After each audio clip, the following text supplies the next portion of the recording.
Reconstruction and reunification. The United States had changed dramatically between 1861 and 1865. The Civil War produced a massive social, economic, and political revolution. 4 million formerly enslaved black people were now free men and women. Much of the South lay in ruins. In order to finance and organize its war effort, the federal government in Washington, D.C. had grown larger and more powerful than most of the founding fathers could have ever imagined or intended.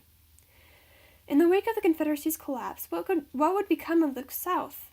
How would the Southern states be politically reincorporated into the Union? What could be done to help the South's shattered economy? Who should determine policies for reshaping the South? Congress? The President? The courts? Above all, what would freedom mean for the 4 million emancipated ex-slaves? These were the difficult questions facing Northern leaders as they took on Reconstruction, the rebuilding and reshaping of the post-war South. The world the war made. The Civil War devastated the South both physically and economically. A fifth of the region's adult white males lay dead. Because the war had been fought primarily in the South, much of the southern landscape showed the scars of war: collapsed bridges, mangled railroad tracks, unfenced fields, deserted barns and houses. One traveler recorded that as he passed through a once bustling town, the only thing left was a single standing chimney. The cities, too, suffered heavy damage. Half of Atlanta was burned to the ground. The physical destruction of battle, combined with the effects of the Union blockade and runaway and inflation, had ruined the South's economy. By the end of the war, Confederate currency was virtually worthless. Southerners resorted to barter to meet their basic needs. Federal officials sent to survey the situation saw large numbers of women and children begging door to door. In December 1865, another magazine noted that in Alabama alone, 200,000 persons are in danger of extreme suffering, if not of actual starvation. While the war impoverished the South, it had the opposite effect on the North. Since few battles were fought on northern soil, the North's roads and cities remained intact. Northern farmers and meat packers grew prosperous by feeding hundreds of thousands of troops. Because of the need for rapid transport of soldiers and supplies, the railroad industry boomed. So did the textile industry, thanks to the Army's need for uniforms and blankets. The war prompted the North to develop modern banking and credit systems that would drive a post-war period of industrialization and economic expansion. The war also created a larger, more centralized federal government. The federal budget soared from $65 million in 1860 to over $1 billion in 1865. The Republican-controlled Congress enacted policies that encouraged the nation's future expansion and economic development. In 1862, Congress passed acts that offered free Western land to homesteaders, authorized construction of a transcontinental railroad, and helped the states fund a system of public colleges. These laws laid the groundwork for a period of economic expansion during which the United States would emerge as the world's leading industrial power. After emancipation. The most dramatic outcome of the war was the emancipation of 4 million enslaved people. The 13th Amendment abolished slavery throughout the United States. But the end of slavery raised difficult questions. How would the former slaves support themselves? Were they entitled to the full privileges of citizenship, including the right to vote? How could they deal with lingering racism? In the words of Republican Congressman James Garfield, "What is freedom? Is it the bare privilege of not being shamed? If this is all, then freedom is a bitter mockery, a cruel delusion." As one freedman said, "If I cannot do like a white man, I am not free." Before emancipation, many slaves deeply resented laws that barred them from traveling between towns and plantations without an official pass. In the wake of emancipation, freedmen now exercised their right to travel freely. For many freedmen, travel had a specific important purpose: to reunite with relatives. Many slaves had been sold away from their spouses and children. Now they searched far and wide to reconstruct their families. In May 1865, a Union officer wrote to his wife, "Families which had been for a long time broken up are united, and oh, such happiness! I am glad I'm here." Most such quests, however, ended in disappointment. In other ways, freedmen asserted their freedom. Former slaves insisted on being addressed in respectful terms, such as Mr. or Mrs., rather than boy or auntie. They refused to step off the sidewalk when whites approached. When they could afford to, African-American women shunned the plain outfits associated with slavery in favor of more elegant and colorful clothing. Among the other rights that ex-slaves quickly claimed was education. Before the war, every southern state except Tennessee forbade the instruction of slaves. Immediately after emancipation, freedmen began to establish schools. At first, classes met wherever space could be found, in basements, warehouses, and even in former slave markets. As soon as they could raise the money, black communities built schoolhouses and hired teachers. African American parents proved willing to undergo financial hardship to provide their children with a chance for a brighter future. Working adults showed an equal determination to educate themselves outside of school. A northern journalist recorded that porters in stores and laboring men in warehouses and cart drivers on the streets had spelling books with them and were studying them during the time they were not occupied with their work. Before emancipation, slaves and free blacks had been required to sit apart from whites during the services in southern churches. After the Civil War, blacks reacted to such humiliations by withdrawing from white congregations to start their own churches. The ministers of these churches played a central role in the post-war black community. One white Southerner observed that the real leaders in every community of freemen are the religious exhorters. But African American ministers did not restrict themselves to religious questions. As one put it, a man in the state cannot do his own duty as a minister except he looks out for the political interests of his people. The black church became a focus of political activity, one of the main institutions through which African Americans defined for themselves the meaning of freedom. Competing blueprints for Reconstruction. In December 1863, 11 months after the Emancipation Proclamation went into effect, Abraham Lincoln issued the Proclamation of Amnesty and Reconstruction. It promised that after the war, white Southerners who accepted the abolition of slavery and took an oath of loyalty to the U.S. government would have their rights restored. The only exceptions were to be a small number of high-ranking Confederate officers and government officials. When 10% of a state's voters pledged loyalty to the Union, then the state could form a new government. It is impossible to know whether Lincoln would have stuck with his plan had he lived. At the time Lincoln proposed the plan, however, some Republicans criticized the president's policies as far too lenient. These radical Republicans, as they were called, were strong opponents of slavery and wanted to take a harsher approach to the Confederacy. Observations on the state of the South. After the Civil War, Carl Schurz, a Union general during the war, toured the South to assess conditions and report his findings to the federal government. His report, which accurately described the devastation of war, was shelved by President Johnson because Schurz expressed pro-freedmen sympathies. Later, Schurz wrote his memoirs, and although he died before completing them, 3 volumes were published, and parts appeared in a national magazine. In the following passage, Schurz describes the destruction he witnessed, as well as the confusion of the white Southerners confronted by the realities of emancipation. Schurz follows the practice of his time in referring to African Americans as Negroes.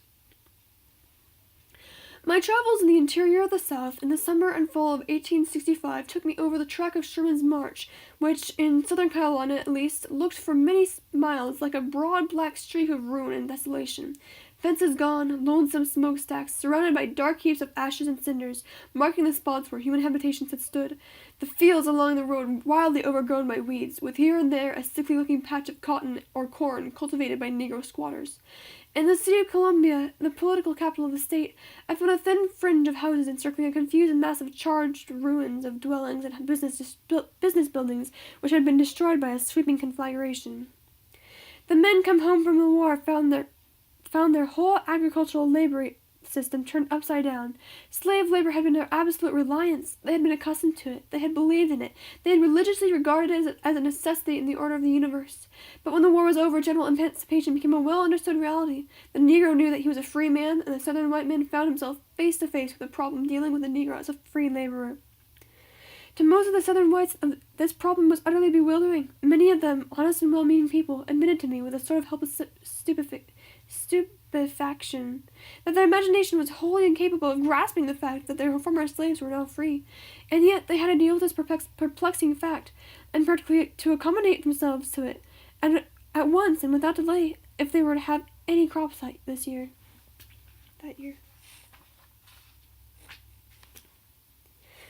Presidential Reconstruction. In the days following Lincoln's assassination in 1865, the Radicals assumed that they had found an ally in the presidential successor, Andrew Johnson. A Democrat from Tennessee, Johnson was nevertheless a fierce opponent of the Confederacy, and the only Southern member of Congress who had remained loyal to the Union. As a self-made man with little formal schooling, he despised what he called the pampered slaveholding aristocracy. Earlier in his career, he had growled, "Someday I will show the stuck-up aristocrats who is running the country." As vice president in 1864, Johnson initially took a hard line against his fellow Southerners, declaring, "Treason must be made odious, and traitors must be punished and impoverished." But Johnson soon disappointed the radical Republicans. In his first weeks in office, the new president gained amnesty, a general pardon, and called for the restoration of property to all Southerners willing to swear an oath of loyalty. To lord it over the stuck-up aristocrats he had long resented, Johnson required that Confederate officials and the very wealthy apply personally for a presidential pardon. During the first several months of his term in office, the president granted pardons to thousands of rich landowners. Johnson further stated that while Southerners would be allowed to vote for the new state constitutions, only pardoned white males would be allowed to vote. Johnson rejected the radical Republicans' call for equal rights for blacks. Although he was a strong defender of the Union, the president had never been especially opposed to slavery, and he harbored deeply racist attitudes.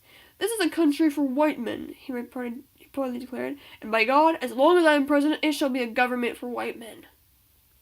In the spring and summer of 1865, there was little that radical Republicans could do to stop Johnson. He insisted on presidential Reconstruction. That is, the executive branch, not the legislative, should bear the chief responsibility for reshaping the South. Black codes. While Andrew Johnson was in charge of Reconstruction, the newly constituted state legislatures of the South moved swiftly to restrict the freedom of former slaves by passing laws called black codes. In Mississippi, any black who could not prove he had a job could be arrested for vagrancy. In South Carolina, a freedman could not leave his employer's premises without a pass. In New Orleans, all African Americans had to be off the streets by 8 o'clock at night. Most states passed laws enforcing segregation in hospitals, restaurants, public transportation, and even cemeteries. Freedmen were barred from owning guns, which meant they could not hunt, which for many also meant they could not become economically self-sufficient. Freedmen were prohibited from congregating for political meetings or exercising freedom of speech. In July 1865, a New Orleans journalist commented grimly, "If this war has been made to obtain equality of rights for all citizens, it has certainly been, on that point, and up to this time, a complete failure." Republicans divided. The elections of 1865 left Republicans firmly in the control of the Congress. They outnumbered the Democrats in the House and Senate by more than 3-1, but the Republicans themselves were split in their approach to Reconstruction. More than half were moderates or conservatives who, concerned with the plight of the freedmen, wanted the Southern states readmitted to the Union as quickly and painlessly as possible. By contrast, the minority of radical Republicans, led by Representative Thaddeus Stevens and Senator Charles Sumner, insisted that the whole fabric of Southern society must be changed. The radical Republicans believed that the Southern states had ceased to exist the day they seceded from the Union, and that white Southerners no longer enjoyed the protections of the U.S. Constitution. Radicals believed that the federal government could do with the South as it wished, and that freedmen must be made full citizens. They called for an activist federal government to guarantee political rights and economic opportunity to African Americans. Some radicals, like Stevens, also wanted the federal government to seize the land of wealthy plantation owners and divide it into small farms for ex-slaves. Most moderate and conservative Republicans were unwilling to go along with this plan, as they believed it violated the property rights of white plantation owners. In the end, Stevens was unable to push his proposal through Congress. Thaddeus Stevens was unusual for his time. He was deeply committed to black equality, not only as an abstract issue, but as a matter of conduct. He counted African Americans among his friends and close associates. When Stevens died at the age of 76, a color guard of black Union soldiers stood watch over his body as it lay in state at the U.S. Capitol. According to his wishes, he was laid to rest in a small, rundown cemetery in Lancaster, Pennsylvania, the only burial ground in his hometown that was not segregated. His tombstone read, "I repose in this quiet and secluded spot, not from any national preference for solitude, but finding other cemeteries limited as to race, by charter rules, I have chosen this that I might illustrate in my death the principles which I have advocated through a long life, equality of men before his Creator." Protecting the rights of African Americans. Despite their differences, both moderate and radical Republicans were deeply disturbed by the defiant actions of the new Southern legislators, especially the passage of black codes. When Congress convened in December 1865, the Republican majority refused a seat officially recognized, the newly elected Southern congressmen. Instead, the Republican majority formed a committee to investigate conditions in the South. In committee hearings, one Confederate colonel defiantly said, "You have not subdued us. We will try you again." Most alarmingly, however, was the testimony about the savage repression of former slaves. The committee heard of freedmen being murdered in Texas and being subjected in Alabama to a reign of terror by gangs of ruffians, mostly operating at night. In response, Republican leaders drafted two pieces of legislation designed to protect the rights of African Americans in the South. The first of these measures was the Freedmen's Bureau Bill. The Freedmen's Bureau was a government agency designed to help former slaves make the transition to freedom. The agency built schools and hospitals and helped ex-slaves and poor whites find work and shelter.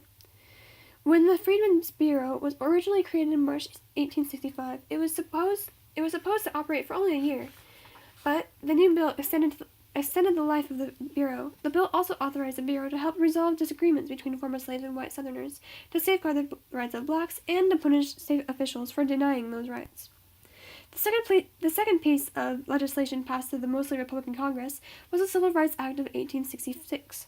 This federal act sought to cancel out the state's black codes by giving every person born in the United States, with the exception of Native Americans, the basic rights to own property, to make contracts, to sue and be sued, and to give evidence in court. In effect, the Civil Rights Act, by granting certain rights of citizenship, also undermined the Dred Scott decision, which had claimed that African Americans were not citizens. President Johnson claimed that both the Freedmen's Bureau and the Civil Rights Act infringed on states' rights. He vetoed both bills. Shocked by the president's vetoes, many moderate Republicans turned against him and allied with the radicals. They secured enough votes in the Senate and House to override Johnson's vetoes and passed both bills into law. In June 1866, Congress went further, passing the 14th Amendment to the Constitution, which declared that no state shall deprive any person of life, liberty, or property without due process of law, nor deny any person within its jurisdiction the equal protection of the laws. The amendment granted citizenship to African Americans, and it empowered the federal government to defend all citizens from discriminatory actions by state governments. But it stopped short of guaranteeing blacks the right that radical Republicans and black leaders like Frederick Douglass consider the most fundamental of all, the right to vote. Radical Reconstruction. While moderate Republicans often considered Thaddeus Stevens too radical on the question of Reconstruction, they respected his commitment to black equality. They were put off, however, by President Johnson's bitter self-righteousness in response to congressional opposition. "I have been slandered, I have been maligned," he raged in one speech. The governor of Ohio commented, "Johnson is obstinate without being firm, combative and pugnacious without being courageous. He is always worse than you expect." The president urged Southerners to resist the Republican Congress. The Southern legislators, backed by Johnson, refused to ratify the 14th Amendment. Congress responded in March 1867 by passing the first Reconstruction Act, thus marking the beginning of the period that historians call Radical Construction. The first Reconstruction Act divided the former Confederacy into 5 districts and placed all the ex-Confederate states except for Tennessee under military rule. Tennessee, which had ratified the 14th Amendment, was brought back into the Union and allowed to retain its state government. Congress declared that it would not recognize the remaining southern state governments until they ratified the 14th Amendment and gave black men the right to vote.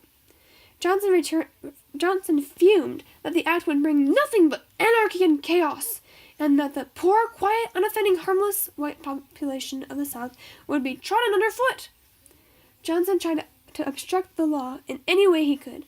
He appointed military commanders who shared his own views of Reconstruction and dismissed officials he considered too committed to the Republican program. In response, Congress passed the Tenure of Office Act, which limited the president's ability to fire government officials, including members of the president's cabinet whose appointments had been confirmed by the Senate. The act went against the tradition of presidential control of the cabinet. The stage was set for a showdown between the president and Congress.